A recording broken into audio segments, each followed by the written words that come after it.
Many times when we get requests from prospects asking us to provide some kind of a quotation for an agile training, we have different kinds of segments that people fall into. The first segment is somebody who just wants to buy a certificate. So they don't understand or care about agile. Someone up the food chain or maybe a prospective customer said, we are not going to do business until your team members are certified. They don't care what certificate you have.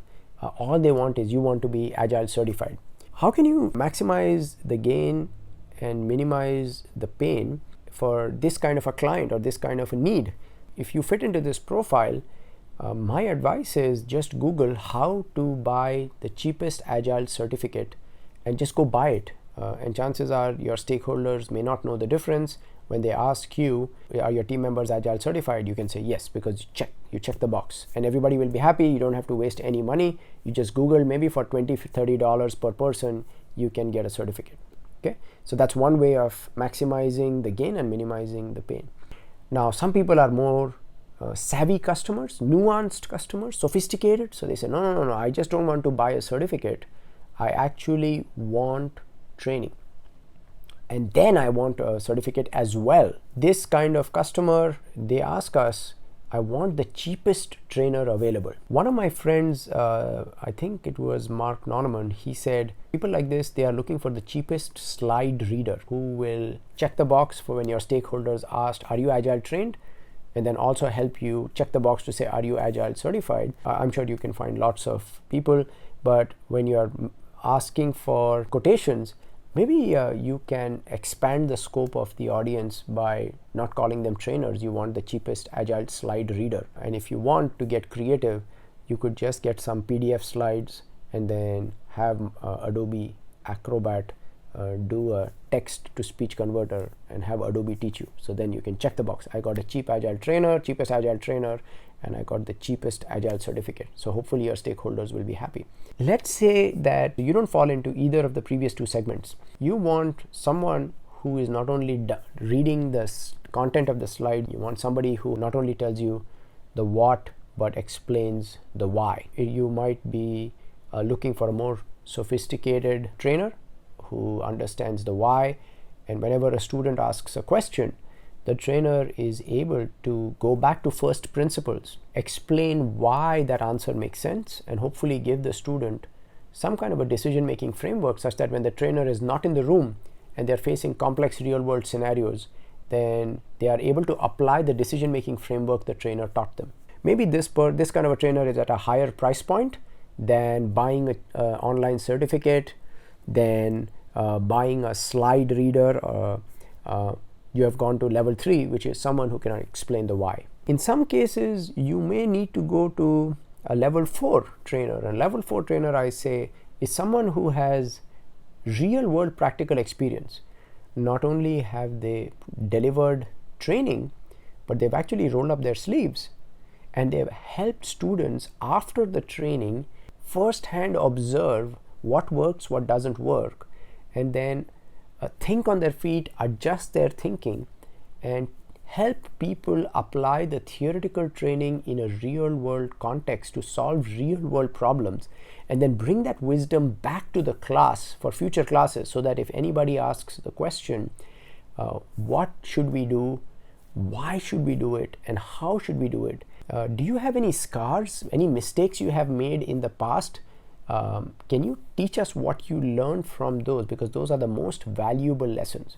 So level 4 trainer might be someone who's actually applied it, who's fallen down, who has failed, who has scars, who has felt shame and embarrassment, humiliation, and then picked them up, dusted themselves off, looked in the mirror, come away with new insights, and is bringing those hard-won lessons and then sharing them with that community.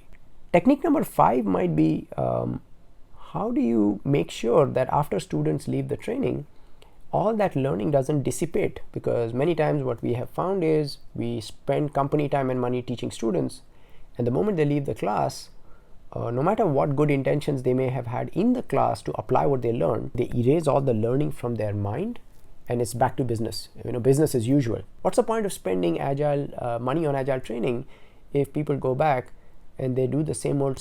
How can you maximize the gain and minimize the pain? One technique that has helped is a technique I learned from the ROI Institute with Patty and Jack Phillips, which is to create some kind of a working agreement between the learners and the sponsors of the training to create accountability in terms of what action will students take to improve their company after the training.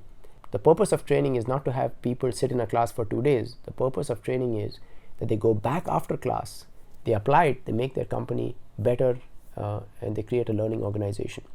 The sixth technique is, most of the time what we have noticed is when people go to a 2-day training and they leave, things are worse than they were if they had not attended the training, because we have just opened their minds to a whole new way of thinking, and things that may have made sense in class in front of the trainer don't often make sense in the real world, because the real world is not black or white, it's full of gray. It creates a lot of chaos because the trainer flies in, gives the training, and the trainer flies out, and now everybody starts fighting with each other, trying to interpret, remember, guess what the trainer was trying to say. So everybody and their brother attending their class might knowingly or unknowingly cherry pick things that the trainer said or meant or implied to suit their agenda, and that creates a lot of conflict, and in fact things are worse after training than they were before. If this is a risk, how do you manage the risk? Well, one possibility that has worked for us in other clients is we create a series of coaching sessions, maybe a bi-weekly 60-minute coaching session. It could be free form, like a lean cafe, anybody can ask any questions, or it could be a more structured approach. It depends on the learning outcome of the client. So now what you're doing is every 2 weeks there is a place to settle the he said, she said. What did he mean? No, this is what he said. No, this is what he meant. In addition to that, you could create like a community via Slack. So people are answering and asking and answering questions. The trainer is also on Slack, even though they're physically not on site, and they can reduce the unintended damage. Sometimes communication by Slack helps. Sometimes the 1-hour bi-weekly coaching sessions, they're necessary, but they're not sufficient. So what I would recommend ideally is that you bring your trainer back, so now they can roll up their sleeves and they can teach you how to apply in the real world. Finally, for lasting sustainable agility, you need local community change leaders and change evangelists.